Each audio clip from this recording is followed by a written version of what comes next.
Bonjour. En cette fin d'année, il existe une aspiration très largement majoritaire. Que Macron dégage.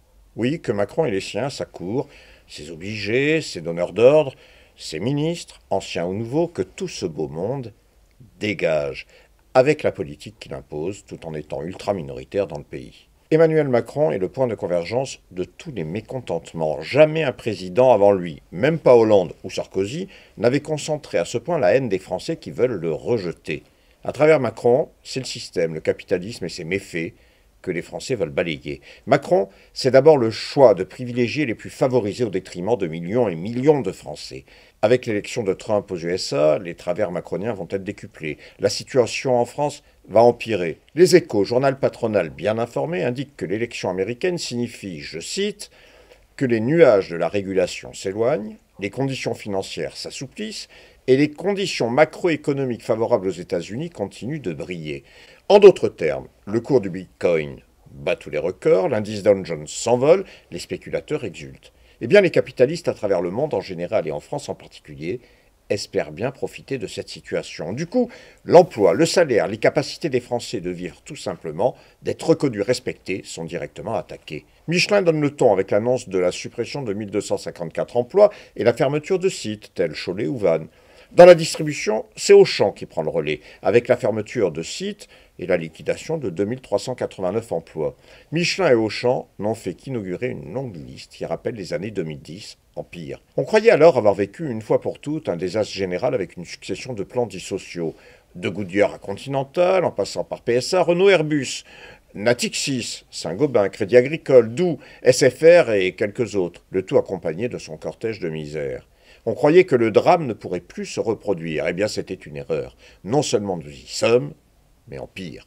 Les bénéfices des actionnaires, la rémunération du capital, comme on dit, exigent la liquidation des emplois des ouvriers, exigent la liquidation des travailleurs. La France se trouve aujourd'hui face à une vague historique de plans sociaux.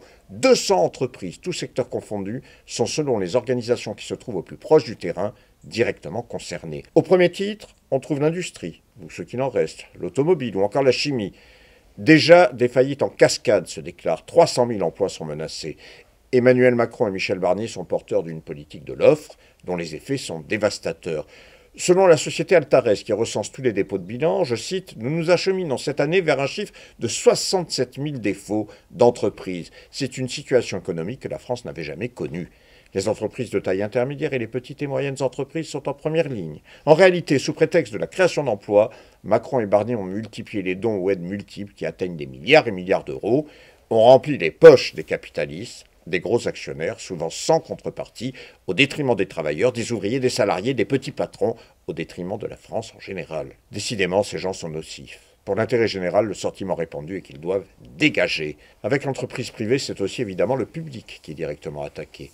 Après pratiquement un premier trimestre de rentrée scolaire, le résultat est là. Contre tous les engagements, des milliers d'enfants sont sans maître, sans professeur. Mieux, le pouvoir décide, dans ce contexte, de supprimer 4000 postes. C'est ainsi dès le plus jeune âge que les enfants sont sacrifiés. L'enseignement, pour ses programmes, pour la place qui lui est reconnue, est brisé. Les matières sont négligées, les enfants sont sous-éduqués. Dans le domaine de la santé, la catastrophe engagée se poursuit inexorablement. Les lits d'hôpitaux sont fermés ou lorsqu'ils sont en mesure d'accueillir des malades, eh bien ce sont les soignants qui manquent. La France est majoritairement un véritable désert médical. Il manque dans nos villes, dans nos villages, de médecins généralistes et que dire des spécialistes. Les transports pour rejoindre un centre de santé sont restreints, limités au nom du budget de la sécurité sociale. Dans la France rurale, souvent, l'éloignement de tout établissement de soins fait courir aux habitants un risque vital. Pour tous les Français, le budget proposé par Macron, Barnier et leurs ministres augmente les déremboursements de médicaments. Le reste à charge pour les malades atteint parfois un niveau tel que beaucoup ne peuvent accéder aux soins, faute de moyens. Sous Macron, la catastrophe sanitaire atteint également la production de médicaments. Doliprane, vendu à l'étranger, fait figure de symbole. C'est notre souveraineté sanitaire qui est atteinte. Plus de services publics, c'est moins de fonctionnaires. Un rêve à la mode américaine pour les capitalistes, pour Macron et les siens. Le Figaro explique d'ailleurs, je cite, « Comment la France peut supprimer 150 000 postes de fonctionnaires en 5 ans ?» 150 000 postes ? Bien tiens, Le journal se veut modeste. Le ministre de la fonction publique, Guillaume Kasbarian, n'y va pas, lui, par le dos de la cuillère. Il évoque la réduction de l'indemnisation des fonctionnaires malades, l'augmentation du délai de carence, la suppression de milliers d'emplois publics, avec évidemment le dynamitage du statut. Tout y est pour décourager définitivement tout candidat à servir la collectivité, à servir la nation. Notons d'ailleurs qu'avec Macron, le fonctionnaire est tellement un privilégié que les postes aux différents concours restent souvent vacants, faute de candidats. Mais cela, c'est le hors-d'œuvre en quelque sorte. Les cabinets de conseil, du pouvoir ou associations créées pour l'occasion évoquent la perspective de centaines de milliers de suppressions de postes dans la fonction publique, dont 100 000 dans la seule territoriale grâce à la coupe des dotations de l'État qui contraindra les collectivités à liquider des pans entiers de services publics. L'argument budgétaire est l'argument qui se veut massu dans la bouche macronienne. Le déficit, la dette, les moyens financiers, tout serait dit, n'est-ce pas? Quelle hypocrisie! Car en même temps, qu'ils sabrent dans l'emploi, dans les services publics, dans la vie des Français, tout simplement, ils votent des centaines de milliards, notamment dans la loi de programmation militaire, au profit de l'économie de guerre pour financer l'Ukraine. Pourquoi se gênerait-il, d'ailleurs? Oui, pourquoi? Que ce soit à l'Assemblée nationale ou au Parlement européen, le vote est unanime, du Rassemblement national à la France insoumise, en passant donc par la Macronie pour soutenir l'économie de guerre. C'est ainsi qu'ils piquent les milliards qui pourraient aller à l'école, à la santé et aux services publics nécessaires à la vie des Français pour les attribuer à l'économie d'armement qui enrichit les capitalistes. Capitalistes qui font leur beurre sur le dos de la guerre, de la souffrance, de la mort, tout simplement.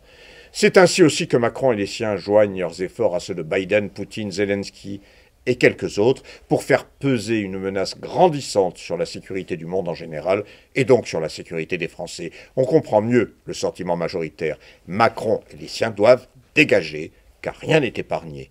Malgré tous les discours démagogiques de circonstance, c'est jusqu'à notre souveraineté alimentaire qui est remise en cause par la politique macronienne. Il a beau jeu, Macron, le partisan de la souveraineté européenne contre la souveraineté nationale, de faire la fine bouche sur le Mercosur qui répond pourtant très exactement aux critères de déréglementation et de libéralisation des échanges qui sont les siens. Conséquence, le toujours plus d'Europe de Macron et quelques autres autorisent les hormones venues d'Argentine ou du Brésil, par exemple, lorsqu'ils sont à juste titre interdits ici. La mort de notre agriculture, la mort dans nos assiettes, voilà le résultat. La mort des paysans aussi. La mort dans les fermes, avec plus d'un suicide d'agriculteurs par jour, selon les chiffres de la Mutualité sociale agricole. On pourrait continuer la liste à l'après-vert. Parler de l'énergie, hors de prix, de l'inflation alimentaire, parler du logement ou que sais-je encore. Les raisons du mécontentement général sont bien réunies, ressenties par des centaines de milliers, par des millions dans le pays. Il faut qu'ils dégagent. Voilà tout. Alors comment? Peut-être à l'issue d'une motion de censure votée à l'Assemblée par tous, en même temps. D'ailleurs, quelles qu'en seraient les raisons pour les aspirations des Français et les besoins de la France, ce serait plutôt un bien, non? Peut-être à l'issue d'une crise politique et d'une crise de régime, rendant son maintien impossible aux yeux même de ses soutiens, de ses donneurs d'ordre. Peut-être aussi à l'issue d'une crise sociale, d'un vaste mouvement qui rappellerait les Gilets jaunes, emportant tout sur leur passage. Peut-être à l'issue de tout cela réuni. Mais pour la France et les Français, y a-t-il une autre solution qu'ils dégagent? Voilà la seule question qui vaille. Merci d'avoir suivi cette vidéo. Je vous invite à partager, à faire connaître, à discuter. Vous pouvez, si vous le désirez, cliquer sur le petit pouce quelque part sur l'écran pour permettre à cette vidéo d'être mieux référencée et aussi en signe d'encouragement. Vous pouvez aussi, si ce n'est déjà fait, vous abonner à ma chaîne. Enfin, vous pouvez me retrouver sur le site La Sociale où, avec quelques-uns de mes amis, nous publions éditos, analyses, réflexions. N'hésitez pas à réagir. Voilà, c'est tout pour aujourd'hui. Portez-vous bien et à la prochaine.